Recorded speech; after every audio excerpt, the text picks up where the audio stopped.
Comment gérer judicieusement son argent? Comment faire pour bien gérer son argent? Gérer son budget et son argent? Comment épargner de l'argent? Voilà une série de questions que beaucoup d'entre vous vont peut-être sûrement se poser, ce qui est très bien. D'autres en revanche vont se dire, ah je connais déjà gérer mon argent, je n'ai pas besoin d'apprendre quoi que ce soit. Nanani nanana. Détrompez-vous. Vous n'en savez pas assez suffisamment. Eh bien, dans cette vidéo, je partage avec vous 15 conseils précieux pour gérer parfaitement votre argent, ce qui vous permettra de toujours bien planifier votre vie et ainsi avoir toujours une vie épanouie. Après tout, l'argent est indispensable, n'en déplaise à certains, alors vaut mieux bien le contrôler dans votre vie personnelle. Un conseil important, vous devez suivre la vidéo jusqu'à la fin pour ne rien manquer de ces astuces simples pour autant, mais efficaces au quotidien pour votre épanouissement personnel. Juste avant de les découvrir, je sais que vous en avez hâte, comme toujours je vous demande juste de prendre une minute pour vous abonner à la chaîne pour ne rien manquer de nos prochaines vidéos, en cliquant sur le lien dans la description en dessous de cette vidéo. Cela nous encouragera et galvanisera davantage. Merci beaucoup. Prendre le temps de mieux gérer son argent peut vraiment porter ses fruits. Gérer son argent peut sembler être une tâche difficile, mais cela est seulement dû au fait que vous n'avez pas pris le temps de commencer par le faire. Aujourd'hui, mettre de l'ordre dans vos finances est plus facile que jamais. Avec une budgétisation raisonnée, une épargne intelligente et une certaine attention particulière à vos revenus et dépenses, vous pouvez gérer judicieusement votre argent sans même détenir une maîtrise en gestion des affaires. Quels sont donc ces conseils précieux pour le faire? Conseil numéro 1. Établissez une liste de votre revenu mensuel garanti et régulier. Faites une estimation de tous vos revenus sur une base mensuelle. N'incluez pas les revenus que vous espériez obtenir des temps supplémentaires, les astuces, les bonus ou toutes autres choses dont l'obtention n'est pas garantie. Utilisez uniquement les revenus dont vous êtes sûr de recevoir à la fin du mois. Cela vous donne une idée claire et précise de la somme d'argent que vous devez dépenser chaque mois, ce qui vous permet ainsi d'élaborer un budget bien précis. Conseil numéro 2. Suivez avec précision toutes les dépenses mensuelles. Gardez tous vos reçus pour avoir une idée précise de vos habitudes en matière de dépenses.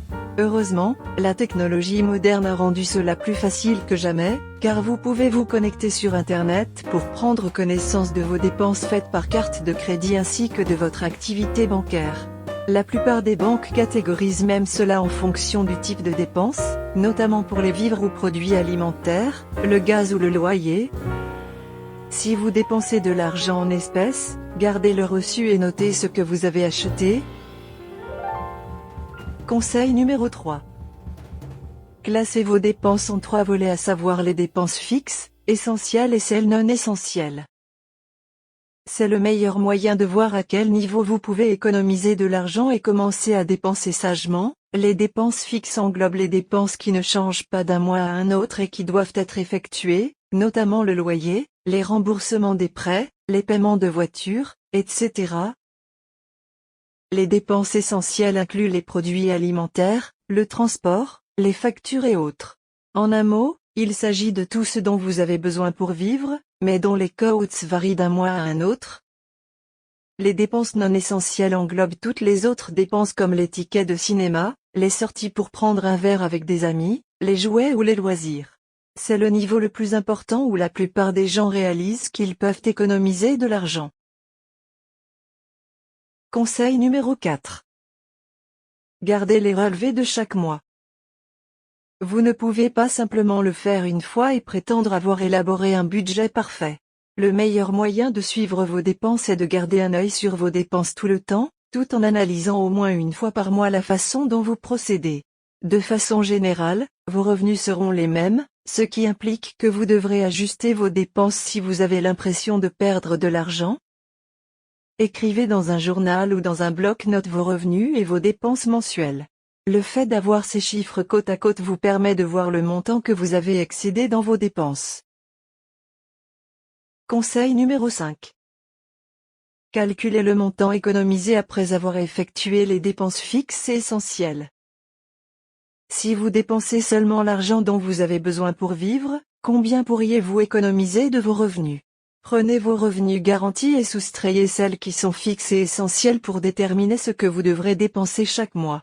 Vous devez connaître ce chiffre afin de gérer judicieusement votre argent, étant donné que cela représente votre argent de poche pour les épargnes et le divertissement.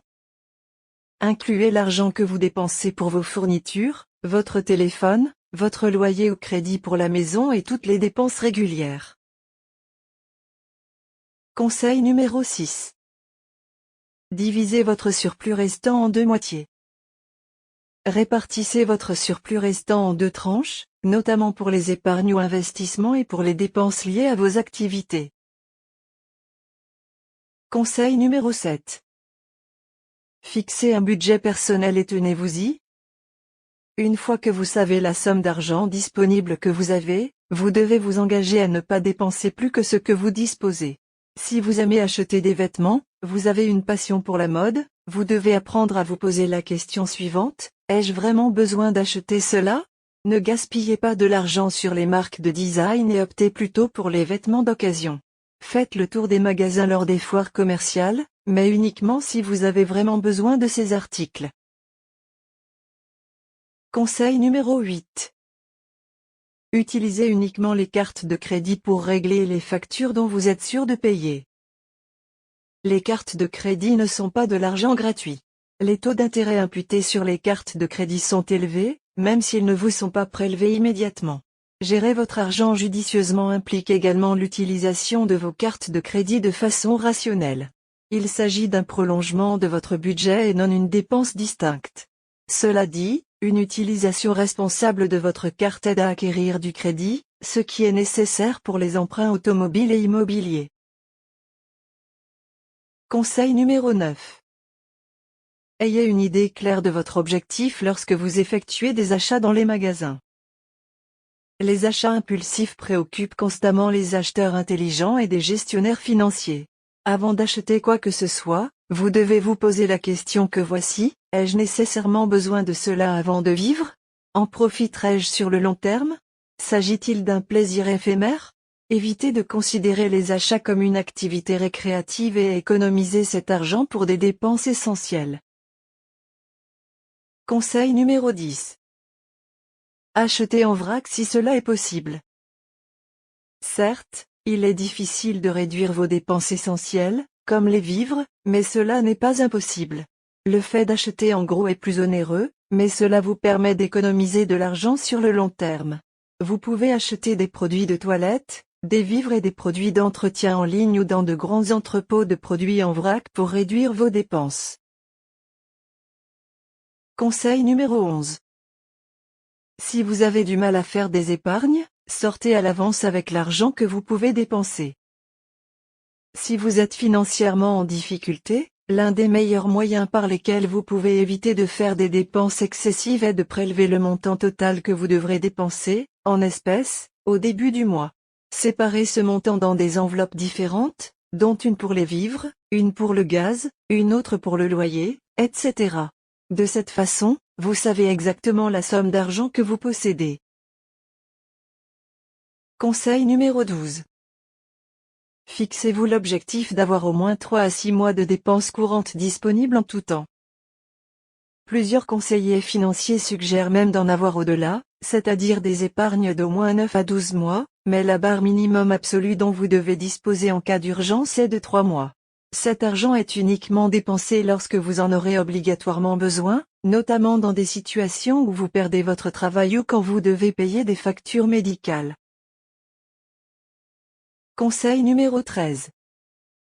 Faites une liste de vos objectifs. En fonction de la raison pour laquelle vous voulez épargner, le montant que vous devez économiser chaque mois changera drastiquement. Élaborez une liste des événements pour lesquels vous épargnez, leur coût et ensuite le nombre de mois avant l'événement. Par exemple, vous voulez acheter une voiture pour un nouveau travail l'année prochaine. Vous recherchez une voiture d'occasion à 5 000 € et le travail doit commencer dans 6 mois. Cela signifie que vous devez épargner environ 834 € par mois pour pouvoir acheter la dite voiture. Conseil numéro 14. Investissez le plus tôt possible pour le futur. Placer 5 000 € par an comme épargne de retraite à 20 ans vous fait gagner 2 fois plus d'argent que lorsque vous prenez votre retraite comme quelqu'un qui investit 20 000 € par an à 40 ans. Cela s'explique par le fait qu'avec le temps, une petite somme d'argent génère des intérêts. Ces derniers produisent à leur tour d'autres intérêts qui augmenteront rapidement votre argent. Pour faire court, épargner maintenant générera plus tard des dividendes.